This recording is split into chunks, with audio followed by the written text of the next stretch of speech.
doctor, se ve y se escucha. Perfecto, vamos a darle aquí velocidad. Vamos a terminar lo de migraña y otros dolores craniofaciales y si nos da tiempo, neuralgia del trigémino. Bueno, como ya habíamos dicho, la migraña tiene una fisiopatología muy compleja en donde hay una activación del núcleo del ganglio trigémino liberando neuropéptidos que producen cambios en la vascularidad.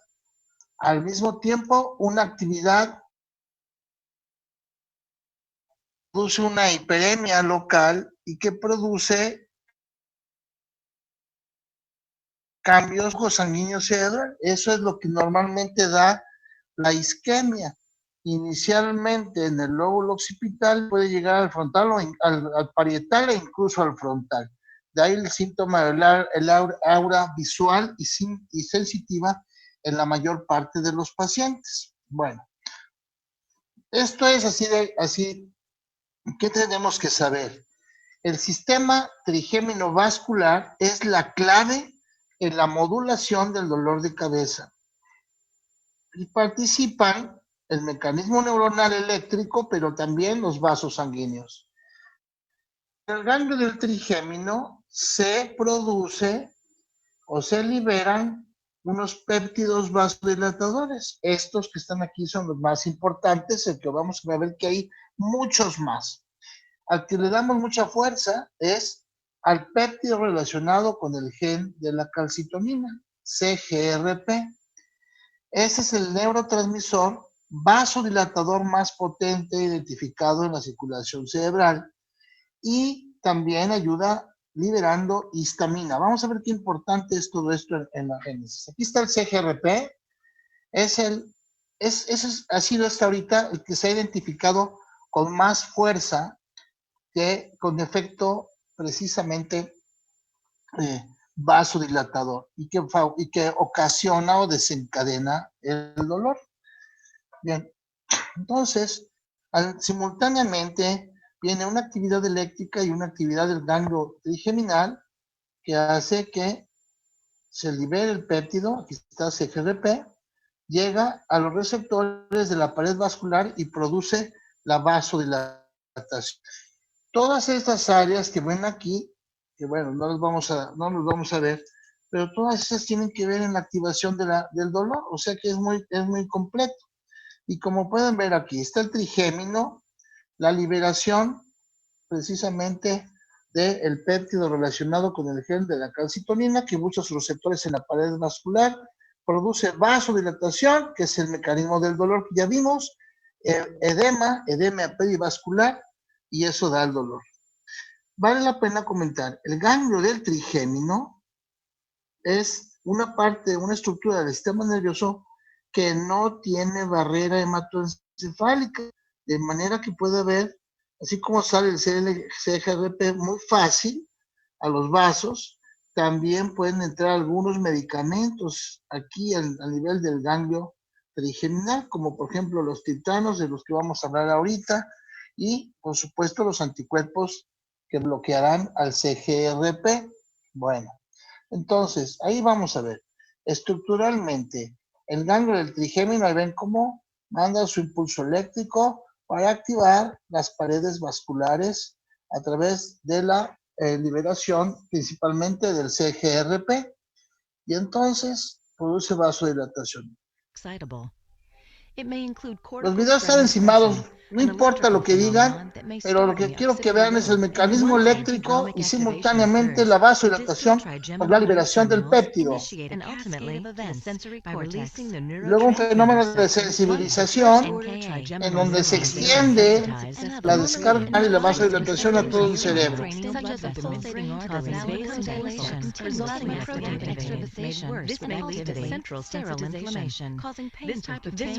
Reactivation of the trigeminal when symptoms to peripheral sensitization is unsuccessfully in the periphery often may not be effective. Dice cómo se fue extendiendo la vasodilatación. Inició al mismo tiempo que la descarga anormal occipital, la vasodilatación y luego cómo se extiende a través de todas las terminaciones nerviosas hasta generalizarse, y de ahí la importancia de lo que sucede, que ya estamos ahí viéndolo también en una recreación chiquitina, cómo va apareciendo la vasodilatación, la estimulación, y pues las demás conexiones con toda la corteza. Así de que el más importante es el CGRP. Ese es nuestro problema, y entonces vamos a tratar de bloquear al CGRP o a su receptor, y eso lo vamos a hacer un poquito más adelante con los medicamentos anticuerpos monoclonales. Pero bueno, el diagnóstico lo hacemos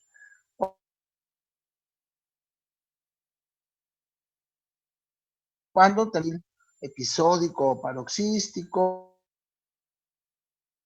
de náusea y vómito, casi siempre unilateral, casi siempre con aumento con el esfuerzo físico, etcétera. Y por supuesto, cuando tiene el fenómeno de aura, pues más fácilmente hacemos el diagnóstico. La migraña puede ser episódica o crónica, y hay factores como los que ven aquí, anotados, que pues van a ser factores de progresión. De manera que alguien que puede tener una migraña episódica puede irse a migraña episódica de alta frecuencia, y migraña crónica cuando tengo más de 15 de migraña al mes. La obesidad es uno de los factores de riesgo que activamente se le está atribuyendo más, porque se ha visto que de alguna forma aumenta más en estos pacientes la liberación del pedo relacionado con el gel de la calcitonina. Es una enfermedad poligénica porque va a cambiar y va a ser modificado por el ambiente o por la parte personal de cada quien. O sea que cada persona con migraña puede evolucionar diferente de acuerdo a muchas situaciones. Por eso, el tratamiento de la migraña lo dividimos en tratamiento abortivo, o sea, el de la fase aguda, el tratamiento de la urgencia, de la crisis, del dolor. El tratamiento preventivo tiene que ver con que no le dé la crisis de dolor, apoyan bioconductuales y otros medicamentos. Eso es en cuanto al tratamiento. Entonces, en este esquemita está muy sencillo, porque si yo tengo una cefalea tensional, pues el tratamiento no va a ser el mismo que otras que vamos a ver ahorita, o que una cefalea funcional como la migraña, que puede ser episódica, puede ser crónica, y el tratamiento siempre será de la fase aguda, o sea, la crisis del dolor, y preventivo en algunos casos. ¿En qué casos puede ser preventivo? Ahorita lo vamos a ver, pero veamos, ese es el de la migraña aguda. ¿Qué hago? Hay pacientes que responden fácilmente a los analgésicos simples, paracetamol, ácido acetil salicílico, algunas veces combinados con antiemético, con ansiolítico, con antiinflamatorios no esteroideos o incluso cafeína. Los antiinflamatorios no esteroideos por sí solos son efectivísimos para la fase aguda.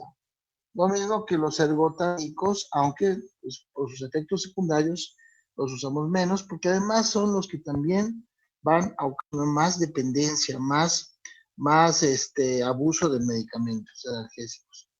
Y los triptanos, que es como lo que más nuevo, hay otros que están apareciendo que todavía no tenemos en México, como los diptanos, pero son los triptanos. Esos que ven ahí, L-triptán, somitriptán, anatriptán, isotriptán, almotriptán y sulmatriptán. Bueno, estos triptanos ahorita son estos que están aquí, agonistas selectivos de la serotonina.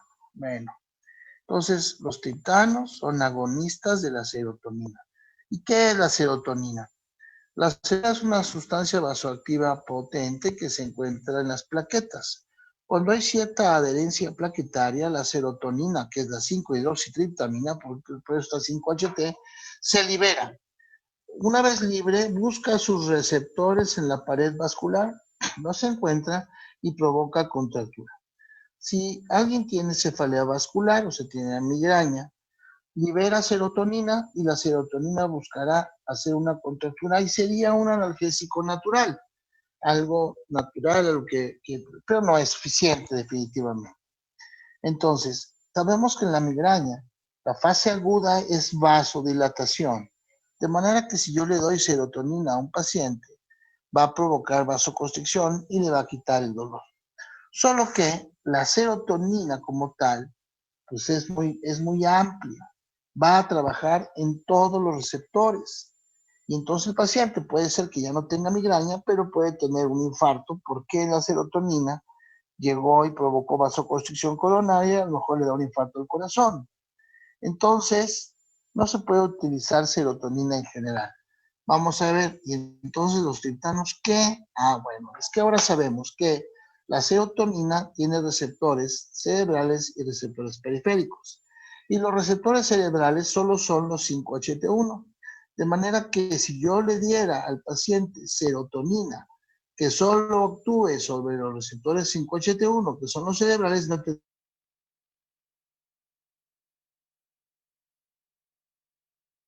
tendría ningún problema. Y esos son los triptanos.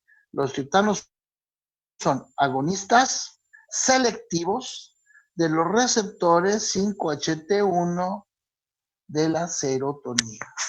Y entonces los triptanos pueden utilizarse de rescate como el medicamento más potente, porque producen vasoconstricción rápidamente en los vasos sanguíneos exclusivamente cerebrales, gracias a que actúan solo sobre los receptores cerebrales. Bien, el otro tratamiento es el preventivo.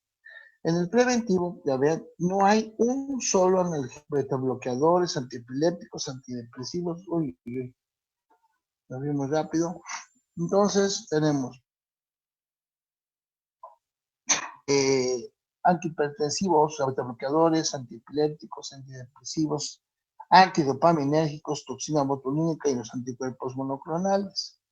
Y entonces, ¿qué es lo que usamos? Por ejemplo, ¿qué le doy un vasodilatador? Bueno, recuerden que la migraña tiene dos etapas. En la primera etapa es una vasoconstricción. Y gracias a esa vasoconstricción, inmediatamente la respuesta vasodilatadora aguda es lo que da el dolor. Entonces, si yo le doy propanolol al paciente, voy a tener una vasodilatación controlada y el paciente no tendrá la vasoconstricción, que es la primera fase de la migraña. O sea, estoy evitando la vasoconstricción, que es inicialmente lo que sucede en la migraña. Por eso, y aquí vemos en verdecito, ¿en qué momentos puedo dar propanolol? Pues el paciente hipertenso, está con trastorno de ansiedad o tiene temblor esencial, el propanolol sería fabuloso. Los antiepilépticos son el mejor manejo profiláctico que hay hasta el momento. Perdón. Principalmente el valproato y topiramato. Tienen efectos secundarios, por ejemplo, el valproato produce demasiado apetito, por lo tanto lo daré en personas que tengan anorexia. Obviamente es un antiepiléptico y esa sería una indicación. El topiramato al revés, produce pérdida de apetito, así que se lo puedo dar a los gorditos. También disminuye la hiperhidrosis o la sudoración de las manos y disminuye el temblor. Los antidepresivos, ya sea en ansiedad, depresión o en trastorno obsesivo compulsivo, la metitrina y la vaccina funcionan perfectamente. Otros que tienen efecto también vasodilatador, como la flunaricina, cuando hay pacientes se presentan también con vértigo, pues podemos dárselo. Y la olanzapina si el paciente está un poquito psicótico, o la metoclopramida si tiene vómito. Para la migraña crónica se ha utilizado la toxina botulínica, igual que el topiramato, y ahora también ya ambos para la migraña de alta frecuencia. Por último, los monoclonales. Los anticuerpos monoclonales, que vamos a hablar de ellos un ratito más, viene a ser la parte más nueva del tratamiento profiláctico de la migraña. ¿Cuándo voy a dar el tratamiento profiláctico? Pues básicamente, la sugerencia es cuando tengamos pacientes que estén teniendo muchas crisis de cefalea al mes o que las crisis sean una o dos, pero muy incapacitantes, o que tengan mucho riesgo de abuso de analgésicos, o incluso que sean muy sintomáticas, como por ejemplo, hay isquemia heterocerebral. El paciente, por ejemplo, puede perder la vista cada vez que le va a dar el dolor. Entonces, todos esos riesgos hacen que nosotros podamos dar tratamiento profiláctico, es decir, darle algo que va a hacer que no llegue el dolor. Y como decíamos, dentro de los medicamentos más potentes profilácticamente hablando, son los antiepilépticos. Y los antiepilépticos entonces funcionan con la prevención de la migraña. Este cuadro que se ve bien complejo, pero realmente no lo es tanto. Todos los medicamentos que ven ahí son antiepilépticos y sus mecanismos de acción. Casi todos ellos, por ejemplo, bloqueando canales de iones eléctricamente positivos como el sodio, potasio, calcio. También tienen los que tienen que ver con aumentar la actividad del inhibidor número 1 por excelencia, que es el ácido gamma aminobutírico. Y entonces, ahí pueden ver ustedes una neurona o una descarga, membrana presináptica, está la liberación de neurotransmisores, y aquí está la sinapsis. Bueno, y ahí están donde van a actuar. Todos los nombres que ven aquí son de antiepilépticos, pero busquemos valproato y topiramato, que comparten muchas veces, ven acá también, comparten función, pero que además tienen otras funciones. Lo mismo va a pasar cuando platiquemos de epilepsia, que regresaremos a este cuadro, en donde vemos que, por ejemplo, hay medicamentos como el valproato que tiene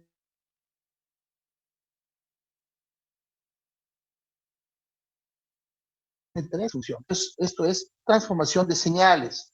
Entonces, lo que hacemos es que vamos a inhibir la descarga anormal para disminuir o regular la actividad eléctrica cerebral. Entonces, vamos a ver. El valproato, por ejemplo. Los dos antiepilépticos. El valproato tiene efectividad porque trabaja a 3 niveles.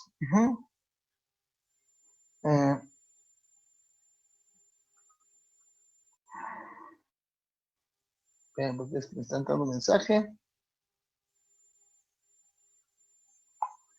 Entonces, fíjense, el valproato trabaja a 3 niveles. Al nivel de la corteza cerebral, del sistema parasimpático perivascular y el núcleo del trigémino. Ya todos lo vimos.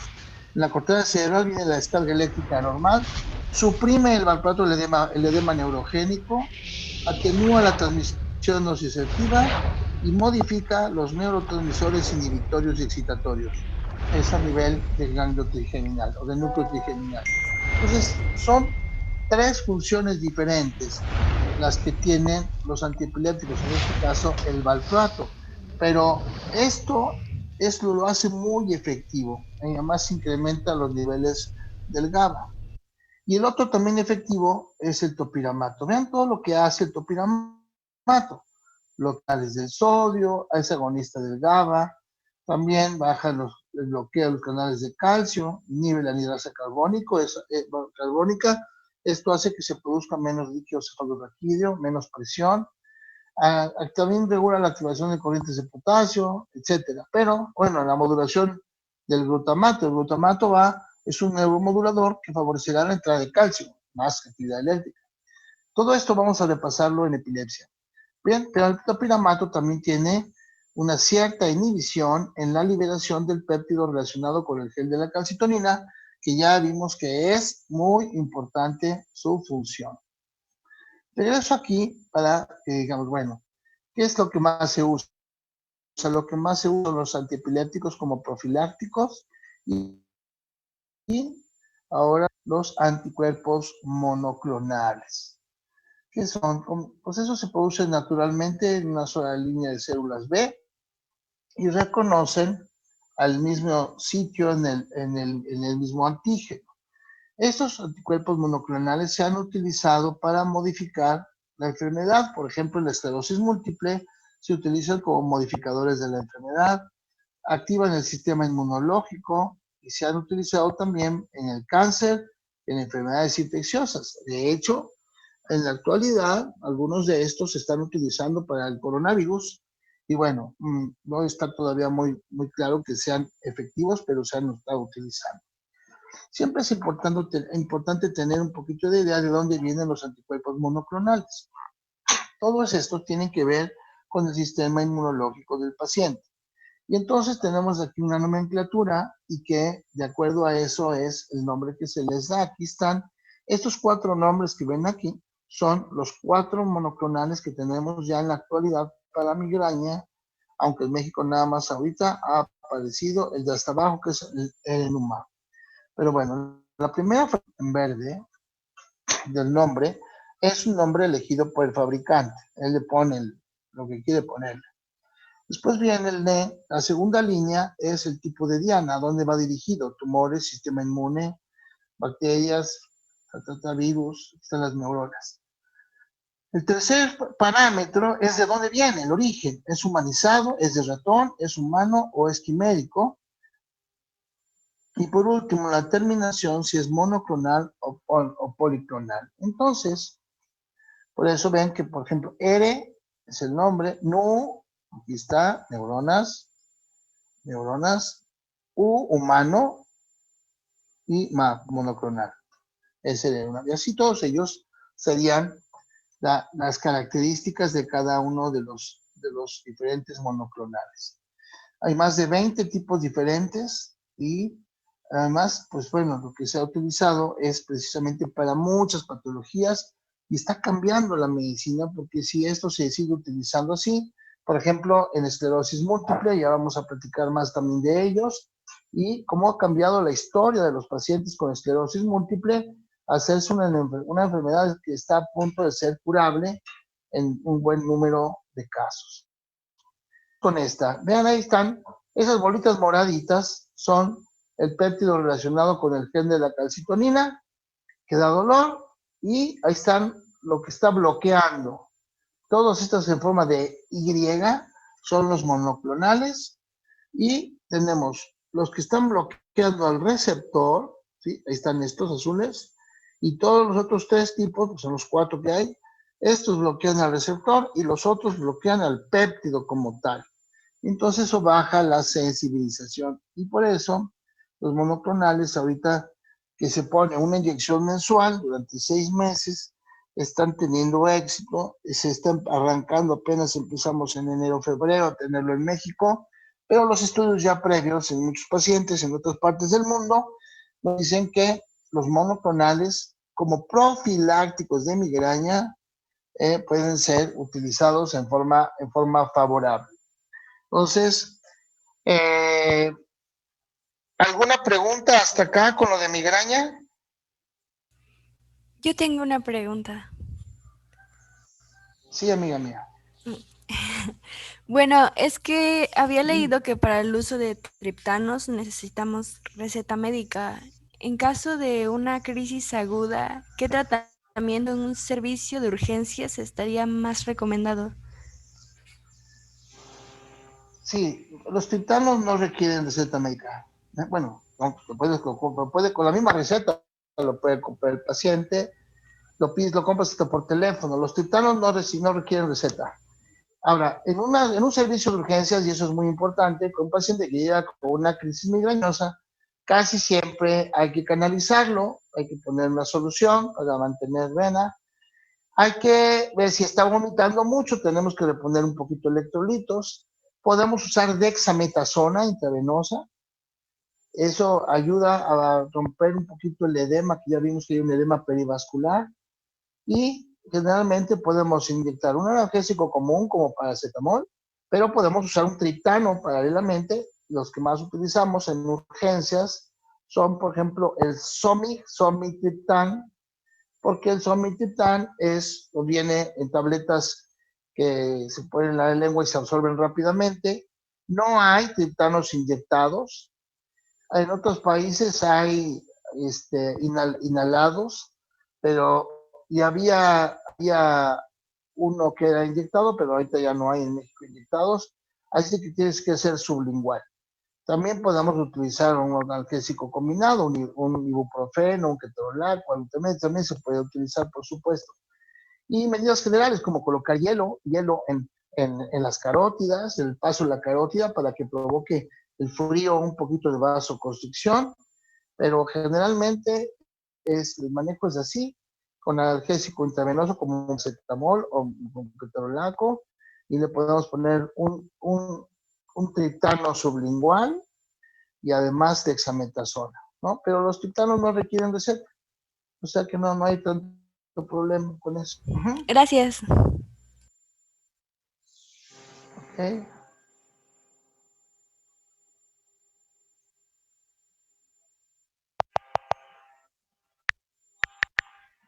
Bien, vamos a ver otro temita.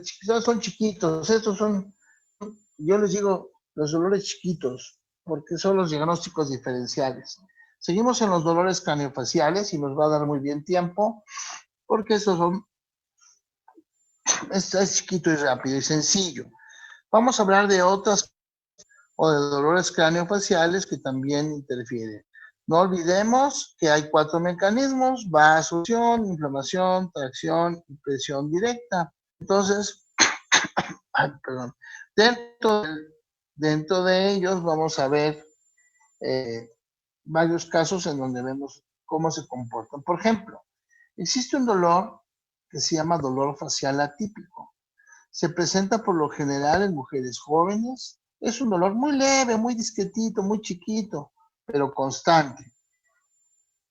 Al grado de que aunque no es muy intenso, la mujercita que va a consulta con nosotros y dice que ya es insoportable. El dolor lo presenta en el ángulo que forma la nariz y la mejilla, de los dos lados, pero se va hacia adentro. Y ahí es donde lo dice. La paciente nos dice que ahí lo dice que es un dolor muy molesto porque ahí está todo el tiempo, aunque no es intenso el tratamiento con analgésicos. No se identifica ninguna causa orgánica. Le voy a hacer tomografía, resonancia magnética y no voy a encontrar nada. Sin embargo, son pacientitas, mujeres jóvenes con algunos problemas de personalidad y alguna situación asociada como principalmente depresión. Por eso, el tratamiento ideal para estos pacientes es usar antidepresivos. Los antidepresivos con los que generalmente responden. El chiste es el sitio del dolor en mujeres jóvenes, en la nariz. Claro que hay que hacer diagnóstico diferencial, principalmente con cuadros de sinusitis, que también me pueden dar un dolor localizado en la parte central de la cara. Otro síndrome doloroso se llama Costen. Es un síndrome por afección de la articulación temporomandibular. Hay una disfunción, ya sea por falta de piezas dentarias o por un traumatismo, ¿sí? O por situaciones de tensión o estrés en donde la persona aprieta mucho la mandíbula y eso le ocasiona que se vaya lesionando la articulación temporomandibular. Y entonces se va degenerando y me va dando un dolor que se empieza ahí en la articulación, pero se va hacia adelante y atrás de la oreja e incluso a la parte frontal y lateral de la cara. Se puede ir y se confunde muchas veces con neuralgia del trigémino, aunque este dolor es un dolor continuo. La neuralgia del trigémino, que vamos a ver más adelante, es un dolor intermitente. Aquí la bronca de todo es eso: falta de piezas dentarias o una mala oclusión porque tiene el pacientito los dientes chuecos o desalineados para que no se oiga tan feo. Este video me explica perfectamente toda la mecánica. Vean ahí los dientitos de esta persona y vean cómo el movimiento ahí es un desplazamiento que va ocasionando un daño en la articulación. Ahí está el desplazamiento, cómo llega, y al tener los dientes chiquitos hay un desplazamiento originado por la misma desviación dentaria y entonces se va gastando la articulación temporomandibular. Inicialmente es de un lado y si no se atiende, posteriormente es del otro lado. Los pacientes frecuentemente dicen que después de que comen sobre todo algo sólido, es cuando se desencadena más el dolor, después de comer. Y el dolor, como ya vimos, en la región lateral, hacia adelante y atrás de la oreja, y es un dolor crónico medio intenso. El tratamiento, además de relajantes musculares, se utiliza una evaluación por cirugía maxilofacial, como pueden ver ya para enderezar los dientitos, inclusive se llega a cortar, se llega a cortar, ahí está, el maxilar para empatar los dientes, aquí ya quede bien y ahí se hace la corrección para la mordida y con esto deja de lastimarse y de desplazarse la articulación temporomandibular. Bien. El penúltimo dolor que vamos a revisar el día de hoy es la cefalea en racimos. que es una cefalea también llamada histamínica. Tiene otros nombres, le pueden encontrar en los libros como cefalea cluster o Horton o migraña roja, sus nombres. Es una cefalea paroxística, quiere decir que va y viene, que aparece predominantemente en hombres jóvenes o de mediana edad. Generalmente se localiza unilateralmente en la órbita, o sea, atrás del ojo. Se presenta por lo regular varias semanas, todas las noches. Puede desaparecer por varios meses o años y vuelve otra vez a aparecer. El dolor retroocular profundo se irradia a la frente y a la región temporal de la mejilla. El paciente dice que es un dolor muy intenso.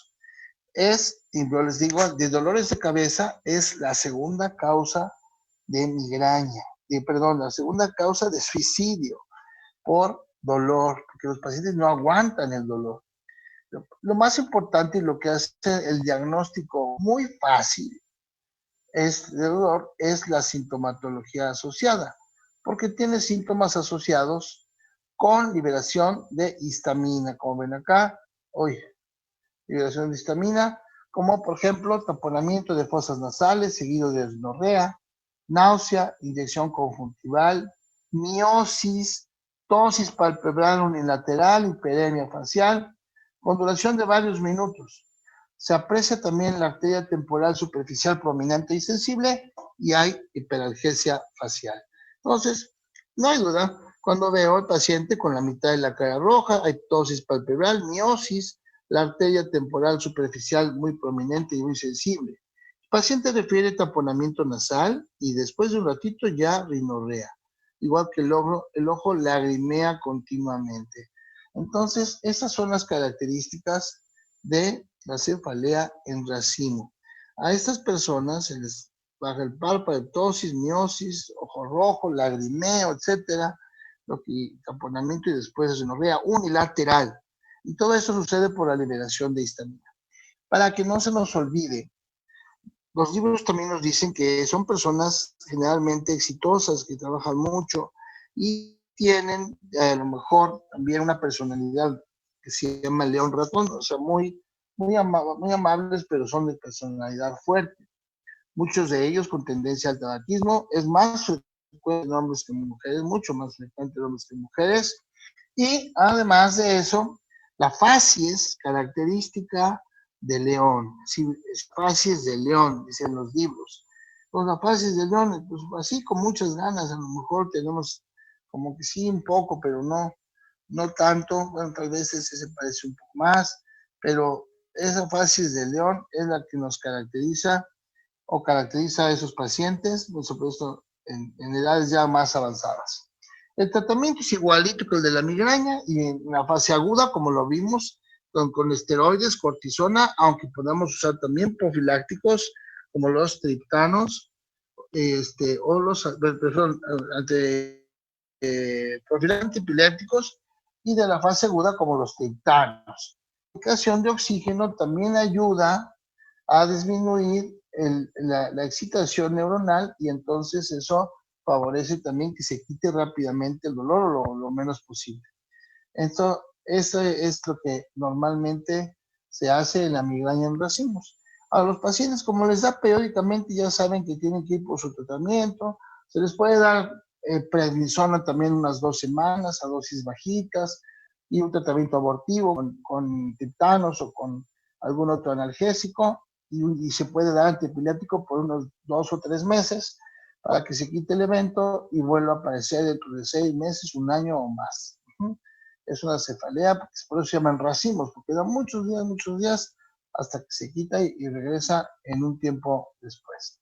Por eso es que esta señorita, un día que tenía mucha cefalea, escribió eso, pero después le quitamos la cefalea y nos pone que no hay nada como quitar el dolor dentro de las áreas, en general en toda la medicina, quitar el dolor es nuestra obligación, pero hablando específicamente de la cabeza, pues sí, la migraña y cefaleas tan agudas como estas, o la que vamos a ver ahorita, pues también implican una situación complicada y quiere de un tratamiento requiere de un tratamiento continuo. Bueno, ¿alguna pregunta de estos dolores chiquitos? Yo, doctor, ¿hay algún tratamiento preventivo para la cefalea en racimos? Sí, igual que la migraña, vas a utilizar también antiepilépticos. El paciente dice, ya haz de cuenta que hay pacientes que tienen implante, gente muy trabajadora, entonces son dueños de fábricas, haz de cuenta, y llega el doctor, llegan en noviembre, en diciembre tiene que juntar millones de pesos para pagar el aguinaldo a los trabajadores, y está la bronca ahí, ya llega en octubre, pues ya vengo con mi tratamiento profiláctico porque ya viene noviembre, diciembre, que tengo mucho trabajo, entonces ya llegan y tú les recetas su profiláctico. Ese es uno de los casos, el antiepiléptico, por ejemplo, el topiramato. Entonces el paciente ya con eso pues no tiene dolor, o si llega, pues le llega mucho más leve, y ya sabe que además del topiramato tiene que andar cargando su analgésico común, o va a andar cargando su ketorolaco, o va cargando su triptano, ¿no? Sus amigos, el april, el etriptano, etcétera, cualquier triptano. Pero sí es exactamente el mismo tratamiento que la migraña.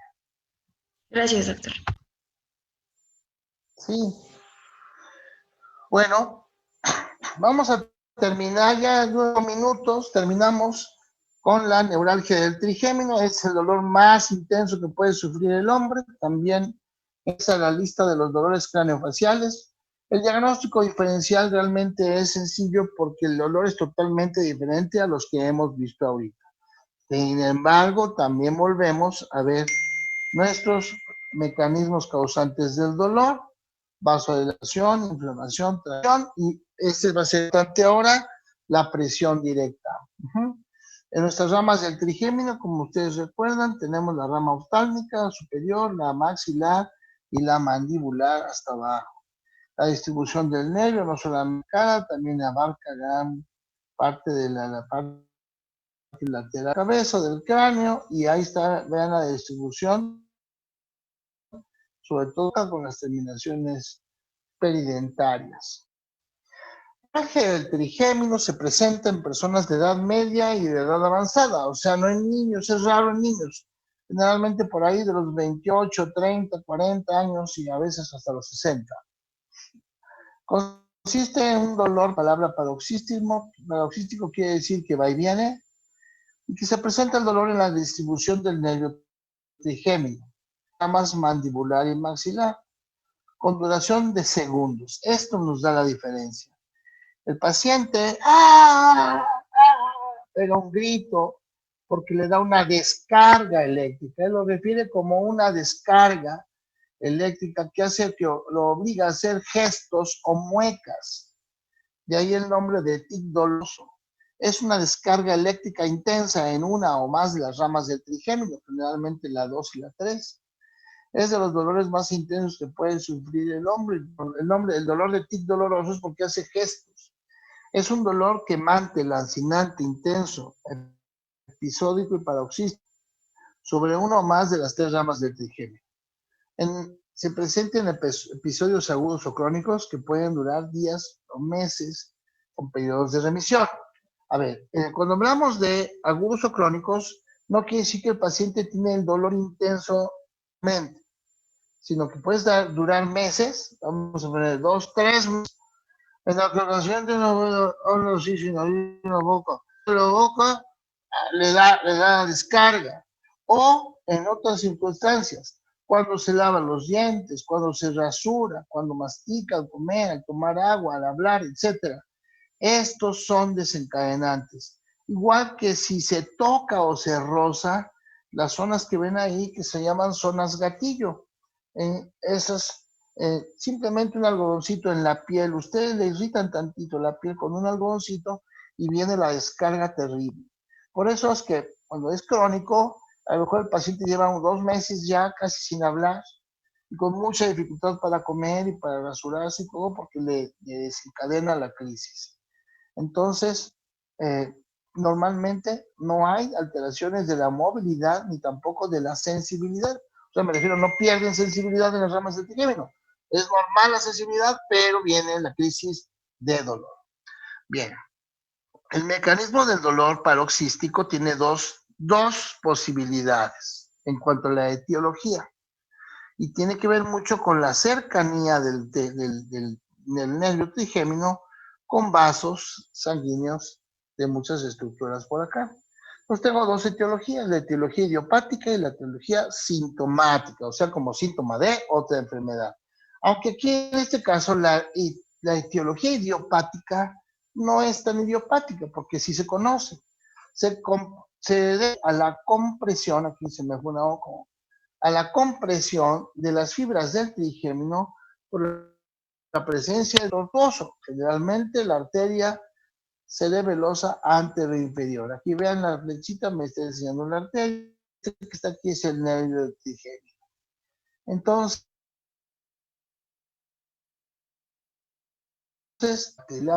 probablemente nació así,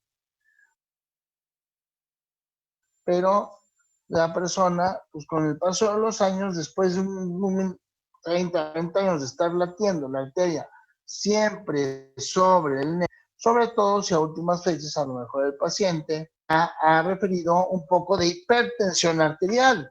Eso incrementaría el desencadenante de esta etiología idiopática, que realmente la entendemos muy bien cuando yo puedo enseñarles. Esa es una espatulita que está desplazando la arteria, es la arteria, y esto blanco que se ve en el fondo, esto blanco, es el nervio trigémino. Está pegadito el vaso sanguíneo al trigémino, de manera que parte del tratamiento. La otra etiología que se llama sintomática es una neuralgia del trigémino como síntoma de otra enfermedad. Número 1, esclerosis múltiple. La esclerosis múltiple puede dar neuralgia del trigémino. Un tumor de ángulo pontocerebeloso, pues ahí está, vean dónde crece. O un aneurisma del tope de la basilar, también, aunque no esté roto el aneurisma, me comprime la terminación ahí del trigémino, y entonces eso puede dar dolor. Vean acá el ejemplo con un tumorcito, un tumor que se extiende para acá, pero que está provocando una elongación significativa del nervio trigémino. El tratamiento de muchos años utilizó vitamina B. Los antiepilépticos ahora funcionan muy bien, se pueden asociar a antidepresivos y generalmente es el tratamiento que utilizamos. El número 1 es la pregabalina, pero puedo usar cualquier otro antiepiléptico, y cuando no mejora o cuando está muy recidivante, entonces el tratamiento quirúrgico se han utilizado al inyectar alcohol, la cirugía estereotáxica, termocoagulación, hasta sección del nervio con todo lo que implica, pero lo más importante y más nuevo y más se llama descompresión vascular, en donde la cirugía, un abordaje posterior, nervio, aquí está y aquí está un colchoncito que se pone, una esponja o colchoncito de teflón o de un material sintético para separar el término del vaso, todo es el que le está ocasionando el daño. Y aquí en la imagen real, aquí arriba, vean, está el nervio blanco y aquí se ve el vasito sanguíneo y abajo pasa este nervio rosa. Acá en esta ya tenemos el botón de teflón, en donde ya separamos totalmente el nervio del vaso sanguíneo. Y con eso el paciente mejora el dolor por neuralgia del trigémino. La diferencia, la neuralgia es un toque en la cara, generalmente bajo, a diferencia del síndrome de racimos, ortonoclúster, es atrás del ojo, se crea dolor de la nariz y la mejilla, que es el dolor típico, y costen, que es la radiación adelante y atrás de la oreja, que va después de comer por desgaste de la articulación temporomandibular. ¿Alguna pregunta?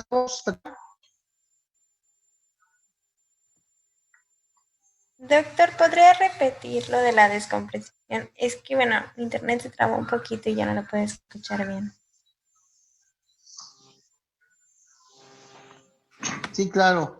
La descompresión, ahí está en la pantalla. La descompresión neurovascular es una cirugía ¿qué hace el neurocirujano? ¿Sí? En la parte, aquí está, en la parte de atrás, aquí, un abordaje posterior, una craneotomía, y entonces con microcirugía se hace el del colchoncito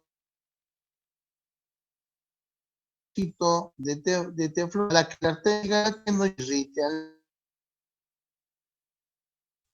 Esto pues ayuda muchísimo. Y es lo mismo aquí, nada más que aquí está en real, y no es este rosita y el nervio aquí. Ya tienen unos cositos que parar y que ese es el mejor neurovascular. Y con eso el paciente pues prácticamente deja de tener el dolor, ¿sí? Sería muy, bueno, ya es muy raro que tengan más dolor, ¿sí? La descompresión es obviamente, siempre pues le das tratamiento para esclerosis múltiple. Si tienes pues si es quirúrgico, igual que el aneurisma, puedes darle terapia de enfermedad vascular cerebral y vamos a ver el manejo de los aneurismas cerebrales y veremos entonces el tratamiento de los tumores cerebrales.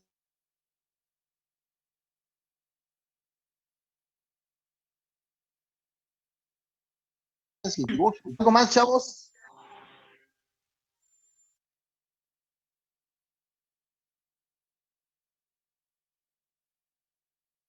Se ven métodos diagnósticos, ¿sale? Y seguimos con pendiente. Sí, doctor, Ándale, gracias. pues. Hasta mañana. Gracias, hasta Hasta mañana. mañana. Mañana. Buen día.